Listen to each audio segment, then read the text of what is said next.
नमस्कार और स्वागत है आपका अपने YouTube channel study with news में। और जैसा कि आप देख रहे हैं, हम आज एनसीईआरटी ज्योग्राफी को पढ़ेंगे और आज हम पढ़ेंगे वायुमंडल की। तो आप समझ सकते हैं कि पृथ्वी के जो आसपास वायु है उसे ही हम वायुमंडल कहते हैं।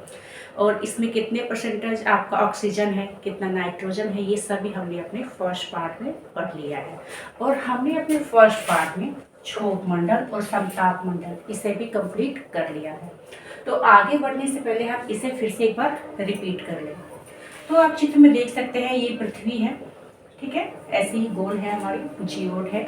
यहाँ पर हम रहते हैं, पंछी, बादल, मौसम संबंधी सारी घटनाएं, है ना, बारिश, ये सभी आपका क्षोभ मंडल में होता है। जीव जंतु ये सभी यहाँ पर है।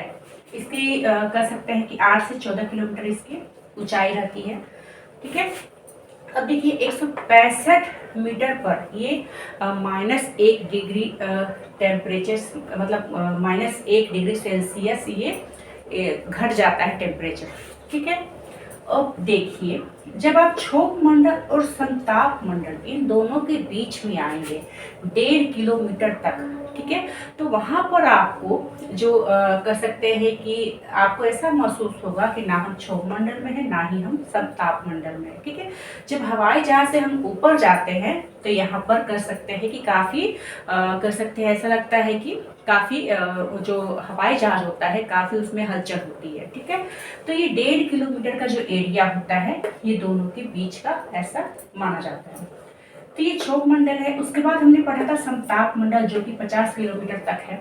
यहीं पर आपको ओजोन है ना, वायुयान हवाई जहाज यहीं पर उड़ता है, यहाँ पर बराबर अच्छी तरह से, यहाँ पर कोई उसे दिक्कत नहीं होती है।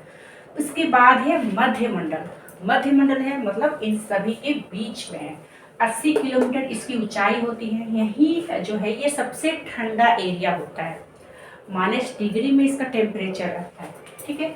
इसके बाद है आयन मंडल, यही है अंतरिक्ष, यहीं पर है अरोरा, ठीक है। हमने पढ़ा था सूर्य की उत्पत्ति के बारे में, तारों की उत्पत्ति के बारे में जब हमने पढ़ा था तो हमने अरोरा को पढ़ा था। तो अरोरा आपका आयन मंडल में है, यहीं पर है स्पेस स्टेशन, यहीं पर है रेडियो तरंग, ये सभी यहीं पर पाए जाते हैं। सबसे लास्ट में, सबसे अंत में है बाह्य मंडल।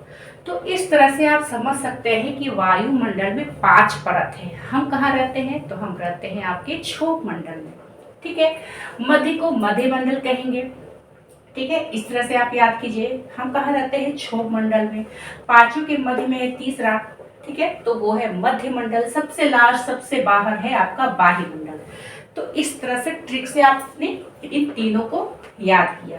क्षोभ मंडल के बाद है समताप, यहाँ पर आपके हवाई जहाज उड़ते हैं, ठीक है। यहीं पर हमने पढ़ा था कि कैसे ओजोन है, क्योंकि ये जो वायु या मतलब हवाई जहाज से जो ईंधन निकलता है काफी क्षति पहुंचाता है उसके ईंधन को, है ना। फिर आयन मंडल जो है, यहीं पर सारा सैटेलाइट वगैरह छोड़ा जाता है, यहीं पर रहता है, ठीक है। तो इस तरह से ट्रिक से आप इन पांचों को याद रखिए। ये एनसीईआरटी ज्योग्राफी का काफी इंपॉर्टेंट चैप्टर रहता है ज्योग्राफी में। बच्चे इसे काफी अच्छे से याद करते हैं और हर बार हम भूलते भी रहते हैं, लेकिन जब आप ट्रिक से याद करेंगे, एक बार चित्र बनाकर समझेंगे, तो आपको भूलने में दिक्कत नहीं होगी। आज के लिए इतना ही। नेक्स्ट वीडियो में हम इसे ही आगे पढ़ेंगे। तब तक के लिए धन्यवाद।